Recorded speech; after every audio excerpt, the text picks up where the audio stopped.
My story is called Unconditional Love in a Tea Mug. Another 9-day training.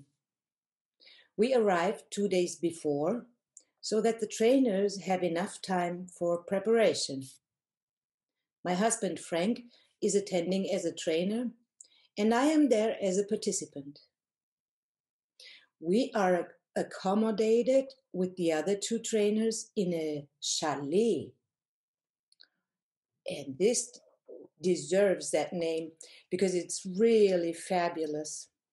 It's lovingly furnished in the style of an English maison with a view at the lake and a cozy fireplace in the living room, a fancy, modern, and fully equipped kitchen, which had to be handmade, tailored by a carpenter.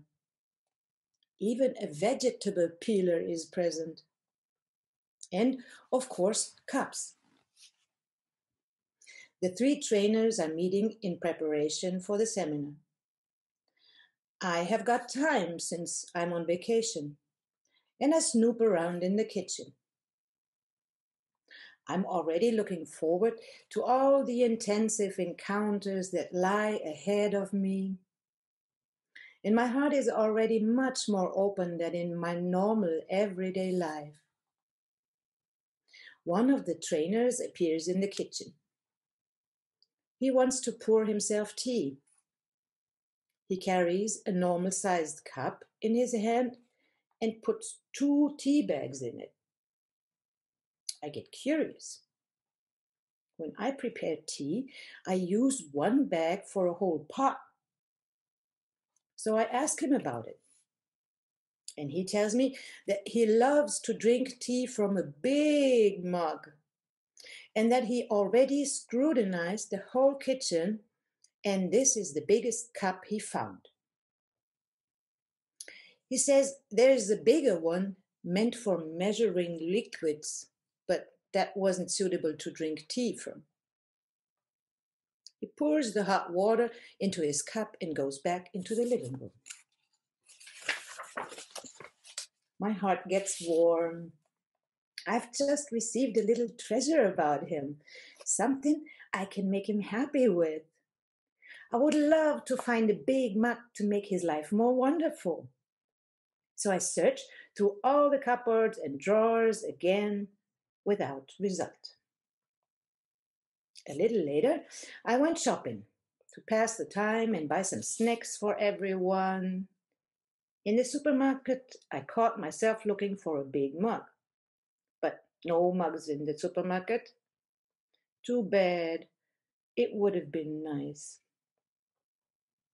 Back in our car, my gaze falls on the footwell, on the passenger seat. There is a cereal bowl.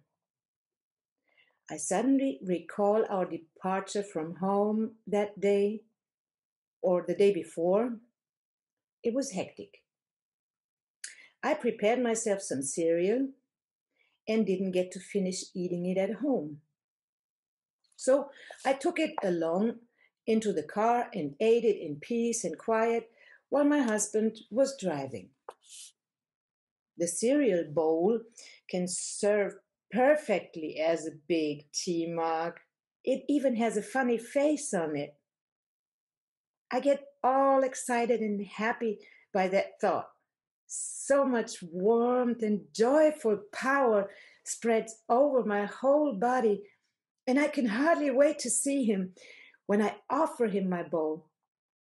I imagine how his eyes will radiate and how he will start to smile and how happy he will be. And imagining this pure joy fills me up, this childlike, real kind of joy. And my heart almost explodes from all the love that I have inside of me. So much energy, life, and warmth. I imagine that every time he drinks tea from it, he will get happy. With this life inside me, I float back to our chalet with an ear-to-ear smile from here to here. And when I enter the house, I find them busy. completely absorbed into their work. I do not want to disturb them. I am a little disappointed, and I part my joy. I place the mug on a table in the corner and write a note. For you, from the heart, enjoy it. Days are passing. At such seminars, a lot happens in a short time, and I had almost forgotten about the bowl when I fetched something from our chalet. I'm already on my way out again when he calls me and he says, "Hey Gundi, I wanted to thank you for the mug. I was so happy." I reply, "Oh, beautiful," and leave since I'm in a hurry. I want to be at the seminar on time. After a few steps outside, I pause for a moment. I notice that there is more to be said. I turn around, I go back, and I add, "It really came from my heart." He smiles. I turn around again and move on to my important appointment.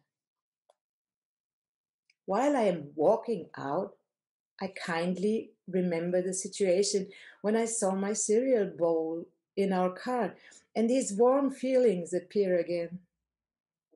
I realize that there is so much more to share about my joy, but definitely not now. The days pass on, and on the last day of the training, the opportunity actually arises. My team mug trainer offers a workshop on appreciation, and I attend it. We are all sitting in a fictitious waiting room with an invitation to think about who we want to tell that he or she has enriched our life. The invitation was to fetch the person, to look for a cozy place, and to tell him or her what they did, what feelings that triggered in us, and what needs were fulfilled by that. Now was my time to share it all. I picked him. We went into a cozy corner, and when I was finally sitting in front of him, I got so incredibly excited. I trembled. What was going on? I got so shaky, and I was really surprised about my body reaction. It was like, why am I shaking, and why am I when I'm ready to tell someone something so beautiful? I decided to kindly park my confusion, since I really wanted to share my whole truth.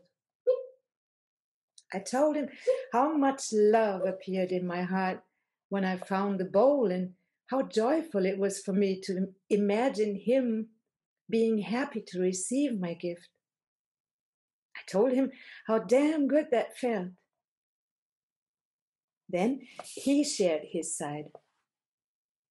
It was precious for him to find the big mug with the note. Very precious. In a special way. For him, it was like someone gave this gift to him, really meaning to nurture him, really meant for him, at the core of his being, not the trainer or the father or the partner or any role he takes on, but for him. Hearing that touched a very deep place in my heart.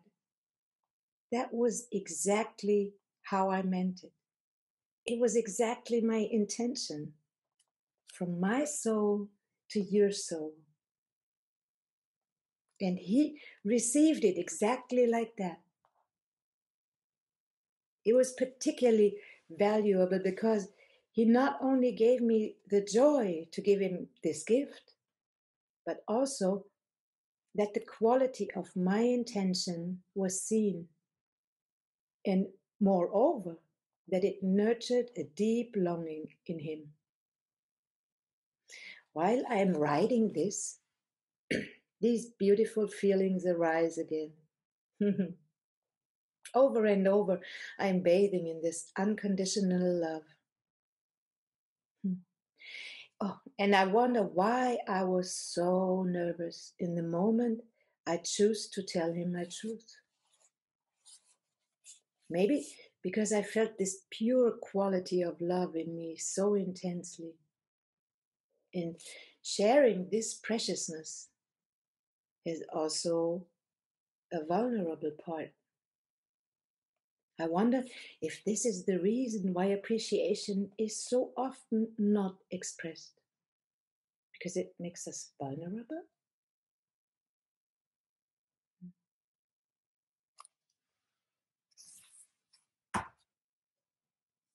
1 minute of silence.